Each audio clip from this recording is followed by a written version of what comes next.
안녕하십니까. 박정식의 스킨병원 코디네이터 제2강 피부 해부 생리학에 대해서 공부하도록 하겠습니다. 첫 번째로 피부의 구조, 두 번째는 피부의 조직에 대해서 알아야 되고, 세 번째는 피부의 기능에 대해서 공부하도록 하겠는데요.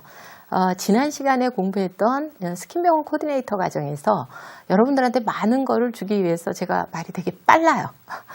이번에도 짧은 시간에 어떤 걸 많이 드릴까 하다가 보면 말이 조금 빨라지는데, 그런 거 이해해 주시고 강의에 임해 주셨으면 좋겠습니다. 자, 이 피부라는 거는 여러분들의 옷이라고 생각을 하시면 돼요. 왜냐하면 내가 속옷이 있고 그 다음에 겉옷이 있듯이 우리 피부는, 피부의 구조, 여자들은 피부 해부 생리학 이러면 아우 싫어 막 이래요.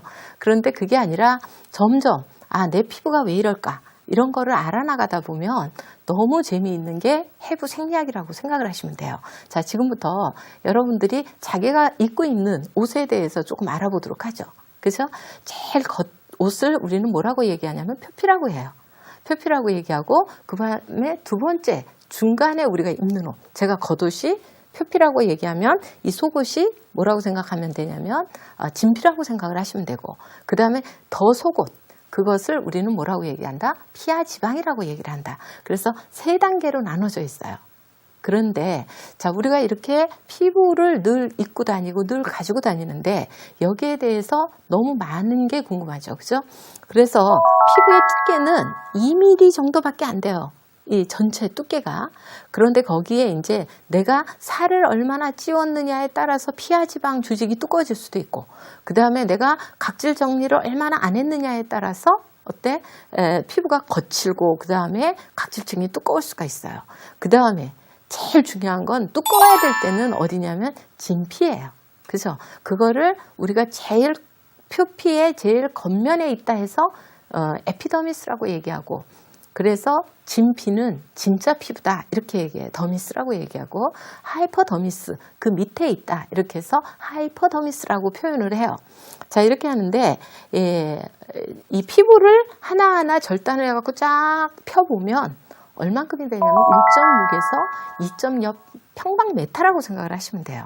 그래서 되게 2평방메타 이러면은 이제 여러분들이 한번 원단을 한번 생각을 해보세요. 그 정도의 넓이를 가지고 있고, 그렇지만 이 넓이가 우리 인체에 미치는 영향은 너무나 큰 거죠. 왜? 우리 인체에는 구멍투성이로 되어 있는데 이 구멍이 뭐가 되느냐면, 여러분들은 모공 너무 싫어요. 모공 안 보였으면 좋겠어요. 막 이렇게 얘기를 하는데 아니라는 거죠. 그 속에서 뭐가 나오느냐면 독소라는 여러 가지의 가스라든지 땀이라든지 피지라든지 이런 여러 가지가 배출이 되기도 하고, 그 다음에 이 모공을 통해서 뭐가 들어가느냐면 여러분들이 바르는 화장품 이런 게 들어간다라는 거죠. 그래서 이 모공을 어떻게 관리하느냐, 이 피부를 우리가 어떻게 관리하느냐가 어떻게 보면 여러분들이 이 스킨병원 코디네이터 과정을 이해하는데 아주 기본 핵이 된다고 생각을 하시면 됩니다. 그 다음에 무게는 체중의 16%. 내가 만약에 50kg야, 약간 낮췄지만요, 50kg야. 그러면 여기에 0.16을 곱하게 되면 내 웨이트가 되는 거예요. 피부만 걷어낸. 그죠? 그 다음에 수분은 약 70%. 이거는 바람직한 수분 보유량이죠. 점점 어린애들은 80%에서 시작해서 어떻게 되냐면 나이가 먹을수록 60%, 40% 막 이렇게 된다라는 거죠. 그래서 나중에 돌아가실 때 보면 어떻게 수분이 거진 없는 상태가 돼버리는 게 피부의 수분이에요. 그 다음에 pH는 우리가 4.5에서 6.5를 이룬다. 이렇게 얘기를 하는데, 이런 상태의 약산성 피지막이라고 표현을 합니다.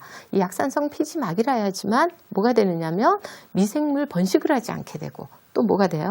여러 가지 박테리아 균이 살지 않게 되는 거죠. 그 다음에 가장 얇은 곳, 눈꺼풀하고 어디다? 귓볼. 여기에 해당됩니다. 그래서 근데 제일 많이 움직이죠. 입 주변. 그래서 잔주름이 제일 많이 발생되는 부분이기 때문에 우리는 케어할 때 이 부위는 아주 중요하기 때문에 가볍게 해주셔야 되고, 그 다음에 아이크림이라는 거를 가지고 보호해줘야 될 부분이고,